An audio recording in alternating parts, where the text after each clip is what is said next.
Assalamualaikum warahmatullahi wabarakatuh. Berjumpa lagi di channel Langgeng Jaya Paint.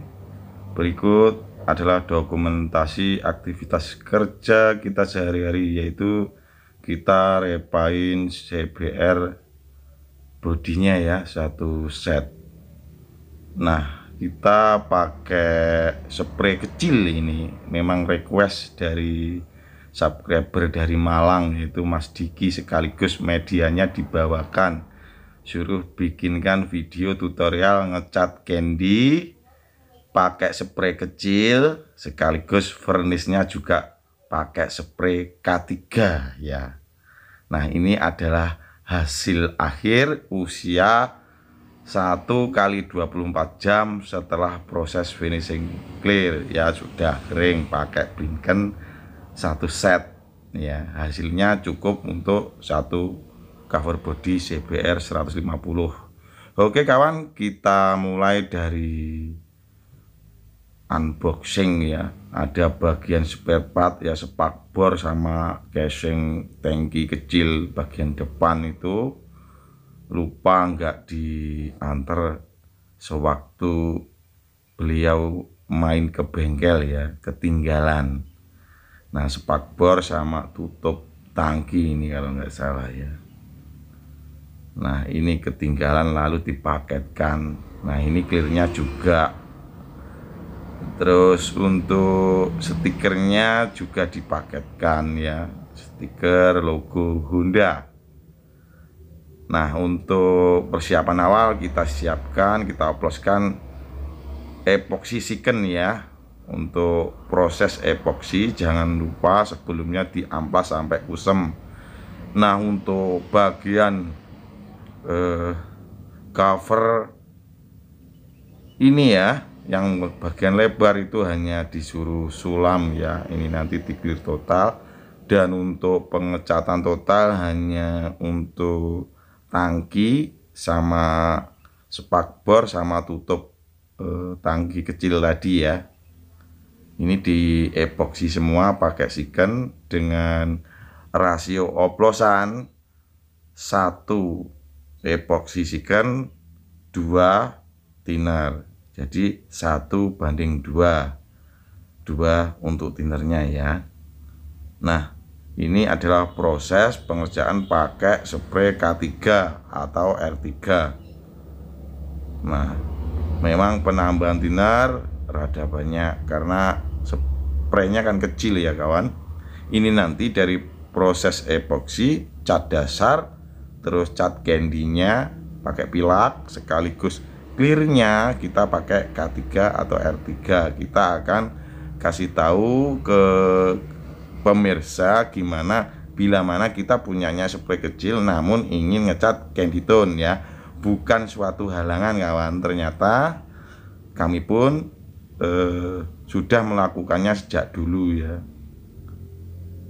Nah, untuk cat dasar kita pakai silver 315 penta super gloss ya, ditetesi candy tone kuning atau metalik nggak apa-apa ya, metalik kuning emas.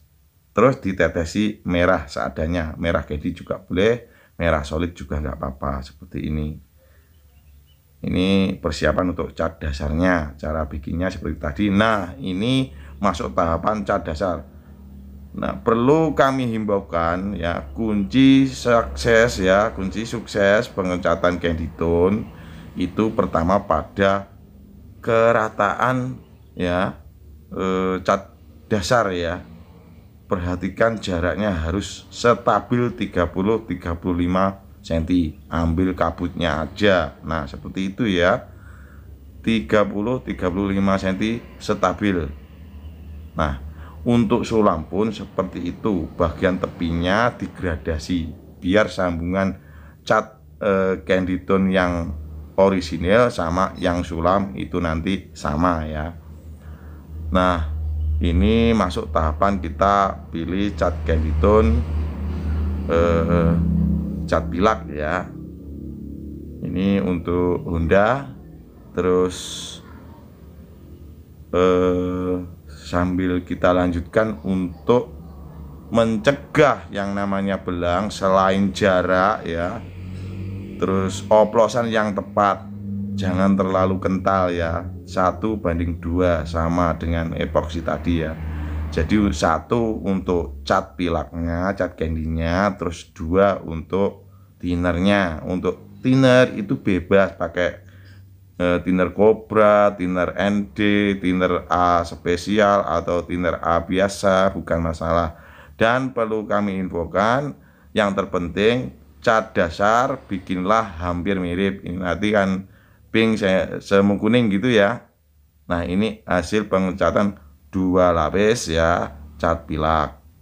Nah, untuk satu cover body ini kalau pakai spray R3K3 bisa 2 lapis ya, isi 250 cc pilak, itu harganya sekitar 45.000 per 250 cc. Lihat ya, sambungannya nggak belang untuk bagian firingnya.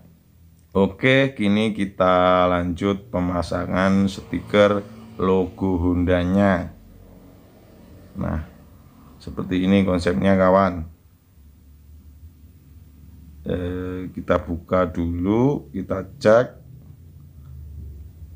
untuk strippingnya ya. Jadi Mas Diki jauh-jauh dari Malang sekaligus request tutorial ngecat candy ya. Beliau sebetulnya juga sudah mahir cat, cuma mungkin hanya menguasai cat solid ya. Untuk candy belum pernah.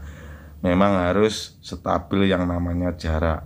Nah, ini untuk pemasangan stiker itu kebetulan ada tamu Pak datang bawa CBR ya. Jadi mirip ini, nanti ukurannya ya tepat hendaknya kita pakai acuan tangki CBR orisinil yang di sebelah ya. Itu di belakang saya ada CBR yang orisinil ya. Nanti kita tunjukkan. Jadi kita nggak lihat di internet ini, jadi real, nyonteknya real ini. Nah, ini ya untuk bagian kiri, sedangkan contohnya ada di seberang ini ya. Sudah kita ukur sama, dan ini nanti siap untuk kita finishing clear. Nah, oke, untuk tahapan pertama yang perlu diperhatikan, kalau untuk blinken ya, R3K3 tambahlah 50-100% ya untuk thinnernya. Jadi diambil kabutnya. Untuk jarak penyemprotan sama 35 cm stabil, lebih dikit lebih bagus, diambil kabutnya saja ya bos. Nah, mengapa kita pakai thinner banyak 50-100%? Kita ngambil kabutnya aja biar hasilnya benar-benar bening ya. Dan perlu diingat untuk tekanan angin ya, untuk sistem ambil kabut ya, biar tidak jeruk murut ya, kerut-kerut. Itu usahakan stabil anginnya ya, jangan sampai angin kendor akan menyebabkan yang namanya ngulit jeruk. Nah, ini setelah masih basah ya, setelah kita clear. Dan ini nanti juga akan kita videokan di keesokan harinya, jeda 24 jam hasil pengeringan ya. Kebetulan kita setelah clear ya, masuk ruangan open seperti ini. Jadi terhindar dari yang namanya debu ya, angin yang bercampur debu, sehingga clear kita hasilnya bening ya. Kita taruh di dalam ruangan open seperti ini kawan. Ini sudah kelar dan tinggal kita tunggu keesokan hari dan kita videoin juga setelah clearnya mengeras luar dalam. Nah, tujuan pencampuran thinner pada clear blinken itu juga mempercepat pengeringan ya. Kalau Anda nggak nambahi thinner, otomatis kan cuma clear dan hardiness saja, tebel ya. Itu keringnya lama banget. Tapi kalau ditambahi thinner, hasilnya halus, cepat kering, hasilnya kinclong. dan insya Allah hasilnya akan awet kawan. Untuk jenis clear Blinken Carlac 2500 ya, itu tahan bensin. Ini sudah kering luar dalam, basahnya seperti ini. Semoga bermanfaat. Informasi pengalaman, share dokumentasi kerja kita sehari-hari. Salam sukses untuk semuanya. Selamat menyambut Ramadan ya, besok kita mulai berpuasa untuk umat muslim. Semoga bermanfaat. Wassalamualaikum